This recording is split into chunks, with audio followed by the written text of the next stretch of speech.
नमस्कार मित्रांनो, अनुभव स्टडीमध्ये सर्वांचं स्वागत. अति महत्त्वाचे जे प्रश्न आहेत, जे रोज रात्री आपण 9:30 वाजता यूट्यूबवरती घेत असतो आणि हे जे यूट्यूबवरचे जे काही प्रश्न आहेत, हे प्रश्न तुम्हाला खूप कामाला येऊन जातील. रोज रात्री 9:30 वाजता हे सेशन तुम्हाला बघायचं आहे आणि जे प्रश्नाचे काही विश्लेषण आहे, खूप छान पद्धतीनं ऑप्शनसहित प्रश्नाचं विश्लेषण आपण करत असतो. तुम्ही जर नवीन असाल, आपल्या ह्या चॅनलवरती पहिल्यांदा आला असाल, तर ह्या चॅनलला एकदा सबस्क्राईब करून ठेवा आणि जे विद्यार्थी नवीन असतील त्यांनी सबस्क्राईब करून झाल्यानंतर शेजारी दिलेल्या बेल आयकॉनला क्लिक जरूर करा, जेणेकरून तुम्हाला प्रत्येक व्हिडिओची नोटिफिकेशन आल्याशिवाय राहणार नाही. शक्य झालं तर तुमच्या मित्रापर्यंत देखील याची जी काही लेक्चर आहे, या लेक्चरची लिंक शेअर करायचं आहे. ओके, चला. आणि जो आपला डेली करंट अफेअरची बॅच आहे, ही डेली करंट अफेअरची बॅच ज्याने कोणी घेतली नसेल तर जरूर घ्या. हे अनुभवचं ॲप्लिकेशन आहे आपलं, हे ॲप इन्स्टॉल करा आणि या ॲप्लिकेशनवरती तुम्हाला डेली करंट अफेअरची बॅचेस भेटून राहतील. व्हिडिओ प्रत्येक त्या ठिकाणी अर्धा तासाचा व्हिडिओ राहील आणि ह्याच्यामध्ये तुम्हाला जी GS, चालू घडामोडीचे रिव्हिजन बरंच काही ह्या बॅचमध्ये आहे. तुम्ही ही बॅच नक्कीच घेऊ शकता. रोज ₹1.5 काहीच नाही आहे, पण ₹49 तुम्हाला प्रति महिन्याचं पे करायचे आहेत. PDF पण तिथं अवेलेबल आहेत. म्हणजे खूप मोठं लेक्चर परत परत बसायची म्हणजे बघत बसायची आवश्यकताच पडणार नाही तुम्हाला. PDF वाचलं की सर्व काही तुम्हाला समजून जाईल. ओके, चला बघत आपण अत्यंत महत्त्वाचा प्रश्न. आणि हो, महत्त्वाचं म्हणजे जे आपलं अनुभव स्टडीचं जो काही राजगुरू पुस्तक आहे, हे राजगुरू पुस्तक ठोकळा, वन लाईनर्स ठोकळा जर कुणी घेतला नसाल, जीकेच्या याच्या बाहेर ना, जीकेला तुम्हाला काहीच विचारणार नाही. विचारलं तर करंट अफेअरची प्रश्न विचारतील, जे की तुम्हाला ह्या बॅचमध्ये कव्हर होणार आहेत. त्यामुळं जर तुम्हाला पुस्तक पाहिजे असेल तर हे राजगुरू नावाचं पुस्तक तुम्ही ज्या ठिकाणी अवेलेबल आहात, ज्या ठिकाणी तुम्ही राहायला आहेत, त्या ठिकाणी तुमचं जे काही बुक स्टॉल असेल त्या ठिकाणी जाऊन चौकशी करा, विचारा. मिळालं तर चांगलीच गोष्ट आहे, नाही मिळालं तर या नंबरवरती 8788436666 वरती मला मेसेज करा, पुस्तक हवं आहे म्हणून.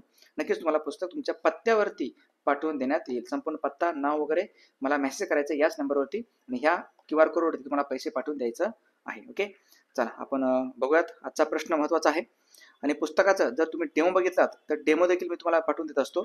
डेमो बघा, आवडलं तर पुस्तक नक्की घ्यायचं आहे. चला सुरू करूयात आपण. पहिला प्रश्न आहे तुमच्या समोर. गॅनिमीड हा उपग्रह खालीपैकी कोणत्या ग्रहाचा आहे? एक उपग्रह आहे गॅनिमीड नावाचा. लक्षात ठेवा, हे उपग्रह म्हटलोय मी. हे उपग्रह कोणत्या ग्रहाचा आहे असं विचारलं आहे. तर हा ग्रह आहे कुठला? गुरु, पर्याय क्रमांक 4 लक्षात ठेवायचा आहे. आणि गुरु ग्रह सर्वात मोठा आहे, सर्वांना माहिती असतील. ठीक आहे, संपूर्ण सूर्यमालेतील सर्वात मोठा ग्रह कुठला असेल तर तो आहे गुरु, ज्याला पीत ग्रह असंही म्हणतात. पिवळा आहे, पीत ग्रह असं ह्याला म्हटलं जातं. लक्षात ठेवा. आणि गुरु जो ग्रह आहे ह्याची काही परिवलन जो काही स्थिती आहे, परिवलन किंवा परिभ्रमण म्हणा, याचा जो काही वेग आहे तो सर्वात जास्त आहे. ठीक आहे, सर्वात जास्त परिभ्रमणाचा किंवा परिवलनाचा जो काही वेग आहे तो खूप जास्त आहे. लक्षात ठेवा गुरुग्रहाचं. आणि गुरुग्रहाला ह्याच्या व्यतिरिक्त ना आणखी बरेचसे काही उपग्रह येतात. ठीक आहे, एक कुठला असेल, गॅनिमेड तर आहेच आहे, सर्वात मोठा उपग्रह आहे. लक्षात ठेवा, गॅनिमेड हा संपूर्ण सूर्यमालेतील सर्वात मोठा उपग्रह आहे. IMP, संपूर्ण सूर्यमालेतील सर्वात मोठा उपग्रह कुठला असेल तर तो आहे गॅनिमेड, जो गुरुग्रहाचा आहे, जो सर्वात मोठा ग्रहाचा सर्वात मोठा उपग्रह असं जरी म्हटलं तरी काही हरकत नाही. त्यानंतर त्यानंतर इतर जे उपग्रह आहेत ना गुरुग्रहाचे, इतर कोणते कोणते उपग्रह गुरुग्रह आहेत तर एक आहे आपलं कॅलिस्टो नावाचे एक उपग्रह आहे. कुठलं? कॅलिस्टो आहे. त्यानंतर गुरु आहे. असे बरेचसे उपग्रह आहेत ना, ते तुम्ही लक्षात ठेवायचं आहे. बाकी ठीक आहे, चला. त्यानंतर शुक्र, ज्याला म्हणतो आपण पहाटेचा तारा, पहाटेचा तारा किंवा तारा असंही म्हणतो आपण त्याला. Evening star and morning star थोडक्यात. ठीक आहे, पहाटेचा तारा, शुक्र तारा, पहाटेचा तारा, सायन तारा असं म्हणतो आपण. आणि सर्वात गरम ग्रह कुठला असेल तर तो आहे शुक्रच. Hottest planet in our solar system. थोडक्यात सर्वात गरम ग्रह कुठला असेल तर तो शुक्र आहे. आणि हा कसा तो, हा उलटा फिरतो. लक्षात ठेवायचं, उलटा फिरतो. उलटा फिरतो म्हणजे कसं फिरतो बा? हा लक्षात ठेवा, हा पूर्वेकडून पश्चिमेकडे फिरतो. म्हणजे इथं जो काही सूर्य उगवतो ना, सूर्य या शुक्रावरती जो उगवतो तर तो आहे पश्चिमेवरती किंवा पश्चिमेकडे उगवतो. हा पण लक्षात ठेवायचं आहे. जसं बघा पृथ्वीवरती पूर्वेला उगवतो ना, तसे तर पश्चिमेला उगवतो. शनी आहे, शनी ग्रहाच्या भोवती जे काही कडे आहेत ना, कडे आहेत शनी ग्रहाच्या भोवती. लक्षात ठेवा, शनी ग्रहाला सर्वाधिक उपग्रहाची संख्या आहे. सध्याच्या घडला सर्वाधिक उपग्रह जे आहेत ना ते कोणत्या ग्रहाला आहेत तर ते शनी ग्रहाला आहेत. मंगळ ग्रहाचे 2 उपग्रह आहेत. मंगळ ग्रहाला 2 उपग्रह आहेत. एक आहे फोबोस नावाचं, फोबोस, आणि दुसरा आहे डिमोस.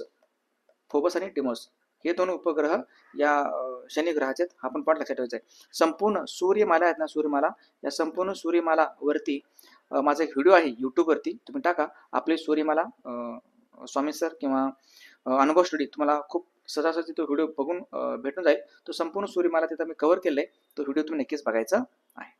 चला पुढचा प्रश्न बघून घ्या. बावनथडी प्रकल्प आहे, हा बावनथडी प्रकल्प कोणत्या दोन राज्यांचा संयुक्त प्रकल्प आहे?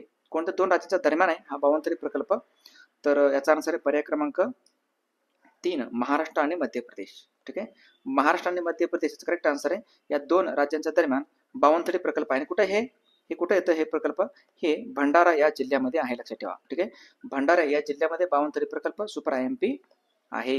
ह्याच्या व्यतिरिक्त कर्नाटक जर आपण बघितलं, ठीक आहे, कर्नाटक, महाराष्ट्र आणि कर्नाटक, महाराष्ट्र व कर्नाटकच्या दरम्यान कोणता प्रकल्प असेल? तर तो आहे दूधगंगा, संयुक्त प्रकल्प आहे दूधगंगा प्रकल्प. लक्षात ठेवा, महाराष्ट्र व कर्नाटकच्या दरम्यानच आहे. महाराष्ट्र व तेलंगणा दरम्यान बाबळी आहे, बाबळी बंधारा जो आहे, बाबळी बंधाराचा वाद देखील आहे याच दरम्यान, लक्षात ठेवा. महाराष्ट्र व गोवाच्या दरम्यान तिलारी प्रकल्प आहे, जो कोल्हापूर जिल्ह्यामध्ये तिलारी हा जो काही प्रकल्प आहे तो महाराष्ट्र आणि गोव्याच्या दरम्यान येतं. हा पॉईंट लक्षात ठेवा, बावनथडी प्रकल्प महत्वाचा आहे. आणि एक महत्वाचं एक धरण आहे इटियाडोह धरण, इटियाडोह. ठीक आहे, हे इटियाडोह डॅम जे आहे ते गोंदिया जिल्ह्यामध्ये आहे, हा पॉईंट लक्षात ठेवा. आणि हे कोणत्या नदीवरती असेल? नदी कुठली असेल याची? तर ते आहे गाढवी नदी, गाढवी नदीवरती आहे. आणि आणखी एक धरण सांगतो, वैनगंगा जी नदी आहे, वैनगंगा नदी जी भंडारा जिल्ह्यामधून वाहते, वैनगंगा नदी पुढे जाऊन भंडारा जिल्ह्यामधून परत पुढे गडचिरोली जिल्ह्यामध्ये जाते. आणि वैनगंगा जी नदी आहे, या वैनगंगा नदीवरती भंडारा जिल्ह्यामध्ये एक धरण आहे गोशी खुर्द नावाचे. कुठलं? गोशी खुर्द धरण आहे.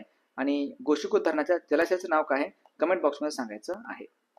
ठीक आहे, गोशी खुर्द जलाशयाचं नाव पटकन सांगायचं आहे काय आहे. आय होप तुम्हाला बावनथडी जो काही प्रकल्प आहे तो समजलेला असेल. नेक्स्ट पुढचा प्रश्न घ्या.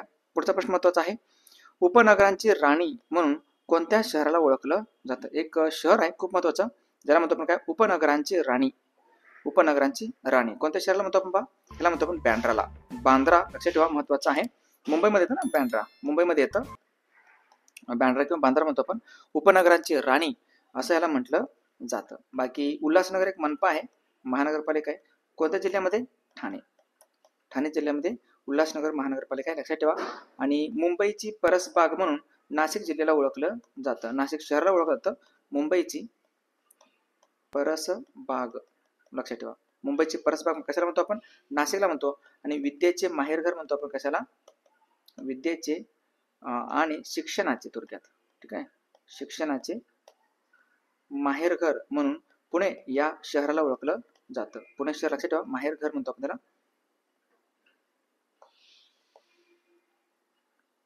कुठला शहर? शिक्षणाचे माहेरघर, माहेरघर. सांस्कृतिक राजधानी असे म्हणतो आपण पुण्यालाच. ठीक आहे, सांस्कृतिक व शैक्षणिक राजधानी तर ती पुणेच आहे. सगळे पॉईंट एकाहून एक IMP याचं लक्षात ठेवा. उपनगरांची राणी IMP पॉईंट बँड्रा मुंबई लक्षात ठेवायचं आहे. जे मुंबई शहर आहे ना, मुंबई शहर म्हणतो आपण, मुंबई सिटी. ठीक आहे, मुंबई शहर, या मुंबई शहर आणि मुंबई उपनगर, ठीक आहे, हे दोन जिल्हे असे आहेत ना, या दोन जिल्ह्यामध्ये जिल्हा परिषद नाहीत, एक पण नाहीत. ठीक आहे, लक्षात ठेवा, मुंबई शहर आणि मुंबई उपनगर. आणि मुंबई शहर जे ना, हे सर्वात संपूर्ण महाराष्ट्रातील सर्वात लहान जिल्हा देखील आहे. महाराष्ट्रातील सर्वात लहान जिल्हा कुठला असेल तर तो मुंबई शहर आहे, लक्षात ठेवा. आणि मुंबई जे उपनगर आहे हे तर सर्वाधिक साक्षरता आहे, संपूर्ण महाराष्ट्रातील सर्वाधिक साक्षरता पण आहे आणि सर्वाधिक घनता पण आहे. म्हणजे संपूर्ण महाराष्ट्रातील सर्वाधिक साक्षरता आणि घनता मुंबई उपनगरमध्ये, मुंबई शहरमध्ये एकही तालुका नाही, लक्षात ठेवा. आहेत का? एक पण नाही. ठीक आहे, आणि अंधेरी, बोरिवली व कुर्ला असे 3 तालुके या मुंबई उपनगरमध्ये येतात, IMP. चला पुढचा प्रश्न घ्या. पुढचा प्रश्न महत्वाचा आहे, राष्ट्रीय जंगल धोरण कोणत्या वर्षीचे आहे? कोणत्या वर्षी मंजूर करण्यात आला राष्ट्रीय जंगल धोरण? तर हे आहे 1988चं, पर्याय क्रमांक 4 लक्षात ठेवा. ठीक आहे, 1988 राईट आन्सर आहे, राष्ट्रीय जंगल धोरण आहे. आणि जे काही 1972 आहे, 1972 काय झालं होतं कायदा? राष्ट्रीय वन्यजीव कायदा झाला होता, वन्यजीव संरक्षण कायदा म्हणतो त्याला. ठीक आहे, वन्यजीव संरक्षण कायदा हा 1972चा आहे आणि 1987च्या ऐवजी तर मी लिहिलं 1986. ठीक आहे, 1986 कायदा आहे कुठला? पर्यावरण संरक्षण अधिनियम. पर्यावरण संरक्षण अधिनियम किंवा कायदा हा कोणत्या वर्षी असेल तर तो 1986चा. लक्षात ठेवा, महत्वाचा आहे 1986चा पर्यावरण संरक्षण अधिनियम. बाकी राष्ट्रीय जंगल धोरण लक्षात. आणि जो काही एकूण भूभाग असतं, ठीक आहे, एकूण भूभाग म्हणतो आपण त्याला, एकूण भूभाग याच्यापैकी किती टक्के जो भाग असणार आहे तो वनाखाली असणं गरजेचं आहे. ठीक आहे, जर आपल्याला व्यवस्थितपणे जर हे राखायचं असेल पर्यावरण वगैरे आपल्याला, तर एकूण किती टक्के भूभागावरती वन असणं गरजेचं आहे, आवश्यक आहे. किती टक्के बाबा? तर ते आहे 33%. लक्षात ठेवा. आहे का तेवढा सध्या? नाही, 23च्या समथिंग आहे, 23-24च्या आसपास आहे, परंतु 33% असायला पाहिजे. आणि हे कधी ठरवलं आपण? एक वन धोरण होतं आपलं, ठीक आहे, राष्ट्रीय वन धोरण. लक्षात ठेवा, राष्ट्रीय वन धोरण 1988 यानुसार आपण हे ठरवलेलं आहे. आणि भारताचं पहिलं वन धोरण जे होतं ते 1952 मध्ये आलेलं होतं. सगळे पॉईंट लक्षात ठेवा. राष्ट्रीय जंगल धोरणीचा आन्सर आहे 1988 वाला. पुढचा प्रश्न, बँकेच्या सोयीनुसार वटवता येणारा चेक असे मार्गदर्शक तत्वांना कोणी म्हटलेलं आहे? बघा, प्रत्येक प्रश्न आपण व्यवस्थितपणे घेतोय. आणि तुम्ही जर नवीन असाल तर ह्या चॅनलला एकदा सबस्क्राईब करून ठेवा, कारण इथं आपण जास्त टाइमपास नाही आपलं कमेंट आहेत आणि फक्त तुम्ही आहे, माझा आवाज आहे आणि आपलं कंटेंट आहे. त्यामुळं हा लेक्चर तुम्हाला कमीत कमी वेळेमध्ये जास्तीत जास्त माहिती देणार आहे. मी जर लाईव्ह असलो असतो फळ्यावरती तर तुम्हाला तुमचे कमेंट वाचण्यामध्ये असं तसं वगैरे थोडंसं टाइमपास झाला असता, पण इथं अजिबात होत नाही. आणि आय होप तुम्ही हे लेक्चर एन्जॉय करत असाल. खूप छान पद्धतीनं तुम्ही माझ्या समोर बसलेला आहात असं इमॅजिन करून मी तुम्हाला शिकवतोय. याचा अर्थ तुम्ही पण त्या स्थितीनंच, त्या रीतीमध्ये तुम्हाला काय करायचं, शिकायचं आहे. आणि प्रत्येक पॉईंट, नवीन पॉईंट असेल तर तुम्ही नोट डाऊन करून ठेवायचं आहे. वाटल्यास तुम्हाला मी याचे PDF देत असतो. याचे PDF मी टेलिग्राम चॅनलवरती देत असतो. त्यामुळं आपला जो काही अनुभव स्टडी ऑफिशियल NDSS नावाचा जो काही टेलिग्राम चॅनल आहे तो तुम्ही जॉईन करा. त्याच्यावर तुम्हाला मी PDF पाठवून देत असतो. ओके, चलो. आणि कोणी म्हटलं हे मार्गदर्शक तत्वांना बँकेच्या सोयीनुसार वटवता येणारा चेक म्हणून? तर ते व्यक्ती येतं KT शहा, पर्याय क्रमांक 3. बऱ्याच आन्सर याचं करेक्ट दिलं आहे KT शहा. लक्षात ठेवा. ठीक आहे. आणि डॉक्टर राजेंद्र प्रसाद हे भारतीय संविधानाचे कोण होते? भारतीय राज्यघटनेचे किंवा संविधानाचे ते अध्यक्ष होते. आणि हेच अध्यक्ष ध्वज समितीचे देखील होते. लक्षात ठेवा. ठीक आहे, भारतीय संविधानाचे ध्वज समितीचे देखील अध्यक्ष कोण होते? तर हेच होते डॉक्टर राजेंद्र प्रसाद, जे भारताचे पहिले फर्स्ट राष्ट्रपती देखील होते. आणि 2 वेळा राष्ट्रपती होणारे हे सध्याच्या घडीला एकमेव व्यक्ती आहेत. 1952 ते 57, 57 ते परत 62 मध्ये असे 2 वेळेस राष्ट्रपती होते डॉक्टर राजेंद्र प्रसाद. लक्षात ठेवा, महत्वाचे व्यक्तिमत्व. जे काय मार्गदर्शक तत्व आहेत ना, ह्याला काय म्हणतो आपण? ह्याला म्हणतो आपण direct principle of state policy, DPSP असं आपण म्हणतो. ठीक आहे, मी याला प्रमाणे कधी कधी असं जोक म्हणत असतो की दही पुरी शेव पुरी. ठीक आहे, पण DPSP directive principal of state policy, DPSP. ठीक आहे, जे भारतीय राज्यघटनेच्या भाग कितीमध्ये येतात? भाग 4 मध्ये येतात. लक्षात ठेवा, भाग 4 मध्ये. आणि याच्यामध्ये कलम कुठले येतात? 36 ते 51.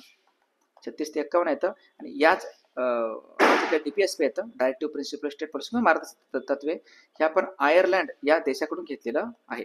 आणि आयर्लंड या देशामध्ये ना स्पॅनिश या देशाकडून घेतलेलं आहे. हा पण पॉईंट लक्षात ठेवायचं आहे. आयर्लंडची राजधानी काय असेल? डब्लिन. डब्लिन ही राजधानी आहे आयर्लंडची. आणि हे जे काही DPSP आहेत ना, हे न्यायप्रविष्ट आहेत का बाबा? चला, कोण सांगतो बघू. हे न्यायप्रविष्ट आहेत का? तर लक्षात ठेवा, हे नाहीत, न्यायप्रविष्ट नाहीत. कारण हे जर यांचं जर उल्लंघन झालं तत्वांचा, तर आपल्या न्यायालयामध्ये जाता येत नाही, असं त्याचा अर्थ होतो. 36 ते 51 DPSP लक्षात ठेवायचं आहे. आणि याच DPSP मध्येच एक कलम आहे, कलम 40. काय सांगतं हे कलम 40? हे सांगतं ग्रामपंचायतीची स्थापना. ग्रामपंचायत याची स्थापना केली पाहिजे असं कलम सांगतं, कलम 40. सगळे पॉईंट लक्षात ठेवा. IMP येतं मार्गदर्शक तत्वे. चला, कमेंट बॉक्समध्ये सांगा मला आता, मूलभूत जे काही मूलभूत जे काही हक्क आहेत ना, हक्क हे कोणत्या भागामध्ये आहेत? चला, कमेंट बॉक्समध्ये पटकन सांगा बघू. सर्वांनी आन्सर करेक्ट देत आहेत. नेक्स्ट, भारतीय राज्यघटनेतील कलम 1 काय सांगतं? भारतीय राज्यघटनेतील कलम 1 काय सांगत असेल? तर ते आहे नवीन राज्य नो. ठीक आहे ना, कलम 1 आहे ना. कलम 1 काय सांगतं? हे सांगतं संघ राज्याचे नाव व त्यांचे राज्य क्षेत्र. म्हणजे आता महाराष्ट्राला महाराष्ट्र का म्हणायचं? कारण कलम 1 मध्ये त्याचं नाव आहे. ठीक आहे ना. किंवा कर्नाटक का म्हणायचं, कारण कलम 1 मध्ये त्यांचं नावे आहेत सर्वांचे, म्हणजे सर्व राज्यांचे केंद्रशासित प्रदेशांचे जे काही नावे आहेत ना, ते नावे कलम 1 मध्ये येतात. लक्षात ठेवा, भारतीय राज्य कलम 1 पासून आहे ना, तर लक्षात ठेवा ते. आणि जे काय 26 नोव्हेंबरला आपण जे काही घटना स्वीकृत केली 1949 मध्ये, आणि 26 जे काय जानेवारीचं डेट होतं 1950 मध्ये आपण हे लागू केलेलं होतं राज्यघटना. त्यावेळेस भारतीय राज्यघटनेमध्ये किती कलमे होते बा एकूण ह्याच्यामध्ये किती भाग होते सांगा, एकूण किती परिशिष्टे होती हे पण सांगा, आणि एकूण किती कलमे होती ते सांगा. ठीक आहे, हे 2-3 पॉईंट महत्वाचे आहेत. बघा, भाग त्यावेळेस किती होते, एकूण 22 भाग होते, आणि सध्या किती येतं, सध्या येते एकूण 25 भाग. त्यानंतर परिशिष्टे किती होती, त्यावेळेस 8 परिशिष्टे होती, सध्या 12 परिशिष्ट आहेत. कलम किती होते, 395 कलमे होती, सध्या जवळपास 460 प्लस कलमे आपल्या भारतीय राज्यघटनेमध्ये झालेले आहेत. हा बदल पण तुमच्या डोक्यामध्ये असणं गरजेचं आहे. समजतं? चला, त्यानंतर हे कलम 1 झालं, कलम 1. बाकी मूलभूत कर्तव्य जे आहेत ना, मूलभूत कर्तव्य हे भारतीय राज्यघटनेत कोणत्या कलमामध्ये येतात, हे येतात कलम 51A मध्ये. कलम 51A मध्ये मूलभूत कर्तव्य लक्षात ठेवा. नागरिकत्वासंबंधित जे काही भाग आहे हे आहे भाग 2. भाग 2 मध्ये नागरिकत्वासंबंधित तरतुदी येतात कलम, ठीक आहे ना. आणि ह्याच्यामध्ये जे कलम आहेत ना नागरिकत्वासंबंधित, कलम कुठला असेल, कलम 5 ते कलम 11 पर्यंतच्या तरतुदी ह्या नागरिकत्वासंबंधित येतात. लक्षात ठेवा. IMP नवीन राज्य दाखल करून घेणे हे येतं कलम तुमच्या 2 वाला. ठीक आहे, कलम 2 लक्षात ठेवा. नेक्स्ट, हत्ती प्रकल्प कोणत्या वर्षाचा आहे. हत्ती प्रकल्प ज्याला आपण प्रोजेक्ट एलिफंट म्हणतो आपण, ठीक आहे ना, प्रोजेक्ट एलिफंट.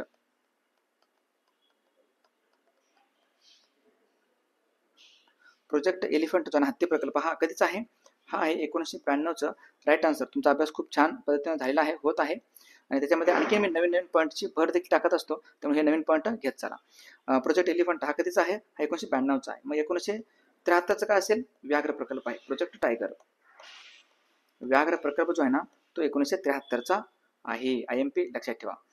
बाकी ठीक आहे, वेगवेगळे जे प्रकल्प आहेत ते लक्षात ठेवा. हत्ती जर मी म्हटलं, हत्ती ह्याच्याविषयी 2-3 पॉईंट आपल्याला बघणं गरजेचं आहे. मला सांगा, हत्ती हा राज्य प्राणी आहे कोणत्या कोणत्या राज्यांचा, कोणत्या कोणत्या राज्यांचा राज्य प्राणी हत्ती आहे सांगा चला. जागतिक हत्ती दिन कधी असतो सांगा चला, जागतिक हत्ती दिन कधी असतो. त्यानंतर हत्तींचं पुनर्वसन केंद्र कोणत्या ठिकाणी आहे, पुनर्वसन भारतामध्ये हत्ती पुनर्वसन केंद्र कोणत्या ठिकाणी आहे. त्यानंतर हत्तींसाठीचं हॉस्पिटल कुठे आहे भारतातील पहिलं, भारतातील पहिलं हत्तीसाठी हॉस्पिटल कुठं आहे. त्यानंतर भारतामध्ये हत्ती रोग संशोधन केंद्र कोणत्या ठिकाणी आहे, हत्ती रोग संशोधन केंद्र कोणत्या ठिकाणी आहे. बघा, हत्ती म्हटलं की किती पॉईंट आपल्या समोर आले है ना, मग असा हा तुमचा अभ्यास होत असतो. तर बघा त्याचं उत्तर, राज्य प्राणी आहे कर्नाटकचं, केरळचं आणि छत्तीसगडचं. ह्या 3 राज्यांचा जो काय राज्य प्राणी आहे तो हत्ती आहे. सॉरी, छत्तीसगड नाही, झारखंड असेल मला वाटतं, चेक करा, मला वाटतं याचा आन्सर झारखंड असेल. त्यानंतर जागतिक हत्ती दिवस कधी असतो, 12 ऑगस्टला असतो, 12 ऑगस्ट. हत्ती पुनर्वसन केंद्र कुठं आहे, हे आहे कोट्टूरला, कोट्टूर जे की केरळमध्ये येतं कोट्टूर. आणि हत्तींसाठीचं पहिलं हॉस्पिटल आहे मथुरा या ठिकाणी, जे की UP मध्ये येतं मथुरा. आणि हत्ती संशोधन केंद्र कुठं आहे, हे आहे वर्धाला. ठीक आहे, हे वर्धा. हे सगळे पॉईंट लक्षात ठेवा. हत्ती प्रकल्प 1992 विसरायचं नाही. नेक्स्ट, 1857च्या उठावाच्या वेळेस भारताचा सम्राट कोण होता. ठीक आहे, भारताचा सम्राट कोण आहे 1857च्या उठावाच्या वेळेस, तर तो भारताचा सम्राट आहे बहादूर शाह जफर, पर्याय क्रमांक 1. ठीक आहे, बहादूर शाह जफर लक्षात ठेवायचं आहे. जे कुंवर सिंग होते ना, कुमार सिंग झाले, कुंवर सिंग आहेत हे बिहार आणि जगदीशपूरचे नेतृत्व कुणी केलं असेल, तर ते ह्यांनीच केले आहेत, कुंवर सिंगनी. ठीक आहे, लक्षात ठेवा. अकबर द्वितीय यांनी राजा ही उपाधी दिली आहे, कोणाला दिली होती ही उपाधी, राजा ही उपाधी कोणाला दिली होती, तर ते तर राजा राममोहन राय, राजा राममोहन रॉय. ठीक आहे, यांना ज्यांनी ज्यांनी ब्राह्मो समाज स्थापना केली होती राजा राममोहन राय. ठीक आहे ना, ब्राह्मोचे समाज आणि ब्राह्मो समाज याची स्थापना यानेच केली होती. कधी केली होती, 1828 मध्ये. लक्षात ठेवा, 1857च्या उठावाच्या वेळेस भारत सम्राट ते होता. आणि भारताच्या वेळेस व्हाईसरॉय कोण होते बाबा, 1857च्या उठावाच्या वेळेस भारताचे व्हाईसरॉय, त्यावेळेस व्हाईसरॉय म्हणायचं नाही त्याला म्हणायचं गव्हर्नर जनरल थोडक्यात. ठीक आहे ना, त्याला काय म्हणायचं, गव्हर्नर जनरल म्हणायचे त्यावेळेस त्यांनी. नंतर 1858च्या कायद्याच्या नंतर तो व्हाईसरॉय बनला. तर तो कोण होता? तो होता लॉर्ड कॅनिंग. लॉर्ड कॅनिंग होता, लक्षात ठेवा. आणि याचं जो काय प्रतीक काय होतं, ह्या 1857च्या उठावाचं प्रतीक काय होतं, तर ते होतं कमळ आणि रोटी. कमळ आणि रोटी हे होतं प्रतीक, लक्षात ठेवा. आणि वेगवेगळ्या ठिकाणचे जे काही नेतृत्व त्यांनी केलं होतं, दिल्लीच्या उठावाचं नेतृत्व सेनापती बख्त खान यांनी केलं होतं आणि बहादूरशाह जफरला त्यांनी भारतात सम्राट म्हणून घोषित केलं होतं. 1857चा उठाव खूप मोठा झाला होता. त्यानंतर मग एक कायदा आला, कुठला? 1858चा राणीचा जाहीरनामा. ठीक आहे, राणीचा जाहीरनामा, लक्षात ठेवा. त्यानंतर मग ब्रिटिश ईस्ट इंडिया नावाची काही कंपनी आहे, ब्रिटिश ईस्ट इंडिया नावाची काही कंपनी आहे, ही कंपनी काय करण्यात आली?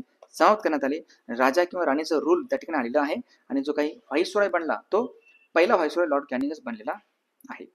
सगळे पॉईंट IMP लक्षात ठेवा. चला नेक्स्ट पुढचा प्रश्न आहे. एक पुस्तक आहे, पुस्तकाचं नाव आहे मालविकाग्नी मित्र नावाचं. ठीक आहे, हे मालविकाग्नी मित्र नावाचं पुस्तक कोणाचं आहे? मालविकाग्नी मित्र नावाचं पुस्तक कोणाचं असेल? तर हे पुस्तक आहे कवी कालिदास यांचं. ठीक आहे, कालिदास यांचं पुस्तक आहे मालविकाग्नी मित्र. ह्याच्या व्यतिरिक्त आणखी 2-3 पुस्तक येतं. कुमार संभव आहे. ठीक आहे, कुमार संभव आहे, मालविकाग्नी मित्र आहे, शाकुंतलम, थोडक्यात शाकुंतल हे एक पुस्तक आहे फेमस त्यांचंच. शाकुंतलमाचं एक पुस्तक, नाटक आहे ऍक्च्युली, हे नाटक यांचं आहे, कालिदास यांचं. ठीक आहे, समजलं. त्यानंतर हाल यांचं एक पुस्तक आहे गाथा सप्तशती नावाचं. गाथा सप्तशती नावाचं एक पुस्तक आहे. हे पुस्तक हाल यांचं आहे. विशाखा दत्त यांचं पुस्तक आहे मुद्रा राक्षस नावाचं. ठीक आहे, मुद्रा राक्षस नावाचं पुस्तक कोणाचं आहे? विशाखा दत्त यांचं आहे. आणि लक्षात ठेवा, मालविकाग्नी मित्र विसरायचं नाही. आणि कवी कुलगुरू कालिदासा एक विद्यापीठ देखील आहे, संस्कृत विद्यापीठ म्हणतो आपण त्याला. कवी कुलगुरू कालिदासा संस्कृत विद्यापीठ हे कोणत्या ठिकाणी आहे बा? हे विद्यापीठ आहे नागपूरला, रामटेक या ठिकाणी. रामटेक नागपूर या ठिकाणी आहे कवी कुलगुरू कालिदास संस्कृत विद्यापीठ. मालविकाग्नी मित्र विसरायचं नाही. नेक्स्ट, महानुभाव पंथाचे संस्थापक कोण आहेत? ठीक आहे, महानुभाव पंथी जे काही लोक आहेत ना, ते खूप फेमस आहेत. फेमस पूर्वी होते देखील आणि आताही देखील हा पंथ आहे महानुभाव पंथाचे, परंतु प्रमाण कमी आहे. महानुभाव पंथाचे संस्थापक कोण आहेत? तर ते श्री चक्रधर स्वामी. श्री चक्रधर स्वामी, पर्याय क्रमांक 2 लक्षात ठेवायचं आहे, श्री चक्रधर स्वामी. त्यानंतर मुकुंदराज येतं, यांचं एक पुस्तक आहे फेमस, विवेक सिंधू नावाचं. लक्षात ठेवा, विवेक सिंधू नावाचे एक पुस्तक आहे, हे मुकुंदराज यांचं आहे. आणि मुकुंदराज यांना म्हणतो आपण मराठीचे आद्य कवी. आद्य कवी म्हणून कोणाला ओळखलं जातं? तर ते व्यक्ती आता मुकुंदराज. मुक्तेश्वर यांना काय म्हणतो आपण? मराठी भाषेचा कोहिनूर म्हणतो आपण. ठीक आहे, मराठी भाषेचे कोहिनूर. लक्षात ठेवा, हा नवीन पॉईंट असतील तर लिहूनच घ्यायचं तुम्ही. एकदा नुसतं ऐकला मन लावून तर नसतं होत तसं ते. रिव्हिजन खूप गरजेचा असतो. मराठी भाषेचे कोहिनूर म्हणतो आपण मुक्तेश्वर यांना. आणि संत ज्ञानेश्वर महाराजांना काय म्हणतो आपण? त्यांनी वारकरी जो संप्रदाय आपला एक वारकरी संप्रदाय, या वारकरी संप्रदायाचा जो काही पाया आहे तो कुणी रचला असेल? तर ते संत ज्ञानेश्वर महाराज. आणि याचा जो काही कळस आहे तो कुणी रोवला असेल? तर संत तुकाराम महाराज. संत तुकाराम महाराज यांनी हा कळस रोवला आहे. तर लक्षात ठेवा, महानुभाव पंथाचे संस्थापक आहेत श्री चक्रधर स्वामी. पुढचा प्रश्न, राजर्षी शाहू महाराज यांची कोल्हापूरला यांनी कोल्हापूरला करमणुकीच्या कार्यक्रमासाठी कोणत्या क्लबची स्थापना केलेली होती? IMP आहे. राजर्षी शाहू महाराज यांनी केलेलं असल्यामुळं ते खूप फेमस आहे क्लब, ज्याला देवल क्लब असं म्हणायचे. देवल क्लब, पर्याय क्रमांक 1 लक्षात ठेवा. आणि राजर्षी शाहू महाराज यांची जो जयंती असते तो असतो 26 जूनला. ठीक आहे, 26 जूनला काय म्हणून साजरा करतो? सामाजिक न्याय दिवस म्हणून साजरा करत असतो. लक्षात ठेवा, सामाजिक न्याय दिन म्हणून आपण साजरा करत असतो 26 जूनला, जो की IMP आहे. ठीक आहे, सामाजिक न्याय दिवस लक्षात ठेवा. आणि राजा शाहू महाराजांनी जे काही शाहूपुरी नावाचं गुळाची बाजारपेठ देखील बसवली होती. शाहूपुरी गुळाची बाजारपेठ हे देखील त्यांनी बसवलेलं आहे. हा पण पाठ लक्षात ठेवायचा आहे. ठीक आहे, समजा हे सगळे पॉईंट एक एक कोण IMP लक्षात ठेवा. चला, राजे शाहू महाराज ज्यांनी बरंचसं काही स्थापन केलं होतं. वेदोक्त प्रकरण हा एक प्रकरण लक्षात ठेवा फक्त. वेदोक्त प्रकरण हे तुम्हाला मी शिकवतो, आपल्या GKच्या बॅचमध्ये आहे सगळं. वेदोक्त प्रकरण जे आहे ते कोणत्या समाज सुधारक संबंधित आहे? वेदोक्त प्रकरण जर विचारलं तर 1899 हे प्रकल्प आहे, लक्षात ठेवा. आणि हे कोणाच्या संबंधित आहे तर ते तर राजर्षी शाहू महाराज. त्यांनी सत्यशोधक समाजाची देखील स्थापना कोल्हापूरमध्ये केलेलं होतं शाहू महाराजांनी. नेक्स्ट पुढचा प्रश्न घ्या. देव ना मानणारा देवमाणूस असे कोणाला म्हणतात? IMP क्वेश्चन आहे. देव न मानणारा देवमाणूस असे कोणाला म्हटलं जातं? तर हे व्यक्ती येतं गोपाळ गणेश आगरकर, पर्याय क्रमांक 2. जी आगरकर किंवा गोपाळ गणेश आगरकर. देव न मानणारा देवमाणूस लक्षात ठेवायचा आहे. आणि यांचा जो काही जन्म आहे गोपाळ गणेश आगरकर यांचा जन्म कोणत्या ठिकाणी झाला होता? टेंभू जो सातारा कराडमध्ये येतं, सातारा जिल्ह्यामध्ये टेंभू या ठिकाणी त्यांचा जन्म झालेला आहे गोपाळ गणेश आगरकर यांचं. ज्यांनी गोपाळ गणेश आगरकरांनी ना एक पुस्तक लिहिलं आहे, डोंगरीच्या तुरुंगातील आमचे 101 दिवस तर आहेच आहे, ह्याच्या व्यतिरिक्त यांचं एक आत्मचरित्र देखील आहे. कुठलं असेल आत्मचरित्र? फुटके नशीब नावाचं. ठीक आहे, फुटके नशीब नावाचं एक आत्मचरित्र आहे, ते गोपाळ गणेश आगरकर यांचंच आहे, लक्षात ठेवा. बाकी गोपाळ गणेश आगरकर, ठीक आहे, ज्यांनी सुधारक नावाचं वर्तमानपत्र त्यांनी सुरू केलं होतं. वृत्तपत्र सुधारक नावाचं कधी? 1888 मध्ये दसऱ्याच्या मुहूर्तावरती सुरू केलं होतं, लक्षात ठेवा. आणि सुधारकच्या इंग्रजी आवृत्तीचे संपादक कोण होतील? जी इंग्रजीची का आवृत्ती होते ना, याचे संपादक कोण होते? तर ते होते गोपाळकृष्ण गोखले, लक्षात ठेवा, हा तो पॉईंट आहे. आणि मराठीचे होते स्वतः गोपाळ गणेश आगरकरच. ठीक आहे. आणि त्याला बुद्धिप्रामाण्यवादी असंही म्हटलं जातं, म्हणजे जे बुद्धीला पटेल ना तर तेच करत होते, हे प्रामाण्यवादी असं म्हणायचे गोपाळ गणेश आगरकर यांना, लक्षात ठेवा. ठीक आहे, बुद्धिप्रामाण्यवादी महत्वाचे आहेत. स्वतःची प्रेत यात्रा पाहणारे समाजसुधारक असे यांची ओळख आहे गोपाळ गणेश आगरकर यांचीच. बाकी बरेचसे पॉईंट असे आहेत जे तुम्हाला सांगू वाटतात, पण ठीक आहे, चला वेळेअभावी मी तुम्हाला जेवढं सांगायला पाहिजे तेवढं सांगितलं आहे. डोंगरीच्या तुरुंगातील आमचे 101 दिवस हे पुस्तक पण यांचंच आहे. विकार विलसित नावाचं एक पुस्तक आहे यांचं, लक्षात ठेवा. विकार विलसित नावाचं हे एक पुस्तक आहे, जे एक पुस्तक आहे बघा, हॅमलेट नावाचं नाटक आहे शेक्सपियर यांचं, विलियम शेक्सपियर यांचं. ठीक आहे, तर ते शेक्सपियर नावाचं जे काही व्यक्ती होते त्यांनी लिहिलेलं पुस्तक हॅमलेटचं मराठीमध्ये भाषांतर विकार विलसित म्हणून यांनीच केलं होतं, गोपाळ गणेश आगरकर यांचा. पुढचा प्रश्न बघा, एक क्वेश्चन महत्वाचा आहे, चालू घडामोडी पण येऊ शकतो आणि जीके मध्ये पण येतं. वीज 1 लाख गावांमध्ये आणि 1 कोटी घरामध्ये हे घोषवाक्य कोणत्या योजनेचं आहे? तुम्हाला प्रश्न समजतोय का? अशी कोणती योजना आहे ज्या योजनेचं घोषवाक्य ध्येयवाक्य आहे वीज 1 लाख गावांमध्ये आणि 1 कोटी घरामध्ये? तर ही योजना आहे प्रधानमंत्री सौभाग्य योजना, पर्याय क्रमांक 4 लक्षात ठेवा. सौभाग्य योजना म्हणजे काय? सहज बिजली हर घर योजना, थोडक्यात सहज बिजली हर घर योजना. सहज बिजली हर घर योजना हा पॉईंट लक्षात ठेवा, सहज बिजली हर घर योजनावाला. तर योजना म्हणजे सौभाग्य योजना. कधीची ही योजना? ही योजना आहे 2017ची IMP. म्हणजे प्रत्येक गावामध्ये आबा थोडस फटाके वाजू द्या तुमच्या सिलेक्शनचे फटाके आहेत ते. ठीक आहे, प्रत्येक गावामध्ये काय असलं पाहिजे? प्रत्येक गावातील प्रत्येक घरामध्ये वीज असली पाहिजे, असे याचं ध्येय आहे ह्या योजनेचं. ठीक आहे, लक्षात ठेवा. वीज 1 लाख गावामध्ये 1 कोटी घरामध्ये. आणि जे काही केंद्रीय ऊर्जा मंत्री सध्या कोण असतील? मनोहरलाल खट्टर आहेत. कोण येतं? मनोहरलाल खट्टर, लक्षात ठेवा, जे पूर्वी कोण होते? मंत्री देखील होते. ठीक आहे, चला त्यानंतर पुढचा प्रश्न घ्या. जे काय शुद्ध सोने आहे, कुठलं? शुद्ध सोने. हे शुद्ध सोने किती कॅरेटचे असते? हा एक प्रश्न महत्वाचा आहे. शुद्ध सोनं येयू, ज्याची संज्ञा आहे येयू आहे ना, त्याला ऑरम असं म्हणतात. ठीक आहे, येयू म्हणजे काय? ऑरम आहे. आणि शुद्ध सोने किती कॅरेटचे असतात? हे कॅरेटचे आहेत 24 कॅरेटचे, लक्षात ठेवा. पर्याय क्रमांक 1 याचं करेक्ट आन्सर आहे. पर्याय क्रमांक 1 याचं करेक्ट आन्सर आहे शुद्ध सोने, लक्षात ठेवायचं आहे. ऑरम म्हणजे येयू, लक्षात ठेवा. शुद्ध सोने आपल्याला वाटतं की 100 कॅरेटचं आहे, नाही, 24 कॅरेट सोने म्हणजे शुद्ध सोने. हा, मात्र जे काही दागिने आहेत ना, दागिने, हे दागिने बनवण्यासाठी तुमचं जे काही कॅरेटचं आहे ते 22 कॅरेट सोने वापरतात, लक्षात ठेवा. याच्यामध्ये तांबे पण मिक्स करतात, तांबे किंवा चांदी पण याच्यामध्ये मिक्स केलं जातं दागिने बनवण्यासाठी, बरं का. आणि जे प्युअर असतं ना ते 24 कॅरेटचं राहतं सोने, येयू, लक्षात ठेवायचं आहे. आणि आजचा जो काही तुमचा खतरनाक क्वेश्चन आहे तो तुमच्यासाठी मी ठेवलेला आहे. या प्रश्नाचं उत्तर तुम्ही कमेंट बॉक्समध्ये नक्की सांगायचं आहे. कमेंट बॉक्समध्ये नक्की सांगा. प्रश्न असा आहे की ज्येष्ठ या मराठी महिन्याच्या नंतर कोणता महिना येतो?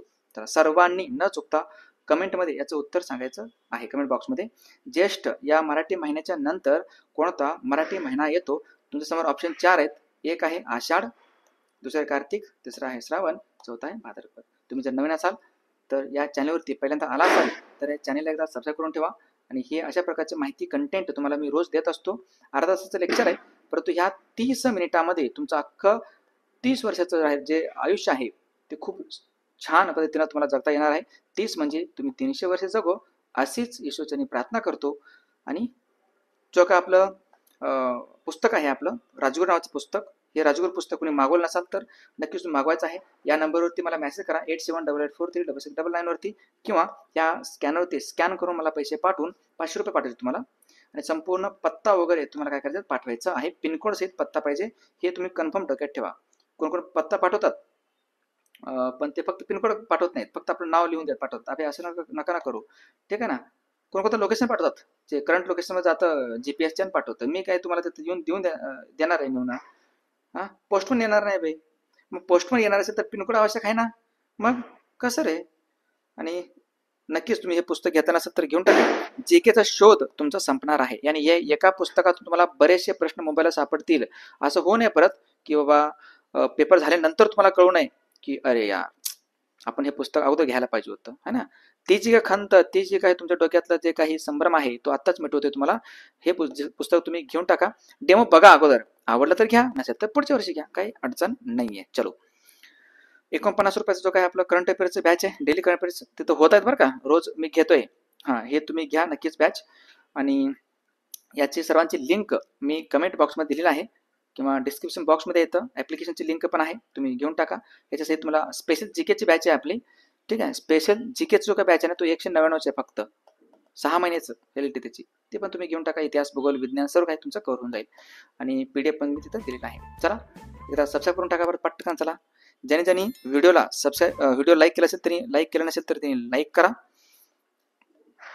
आणि ज्यांनी सबस्क्राईब केलं असेल त्यांनी सबस्क्राईब करून टाका, ठीक आहे. तुमच्या मित्रापर्यंत शेअर मात्र जरूर करायचं आहे. भेटूयात आपण नेक्स्ट व्हिडिओमध्ये. तोपर्यंत पाहत राहा अनुभव स्टडी. थँक्यू. जय हिंद.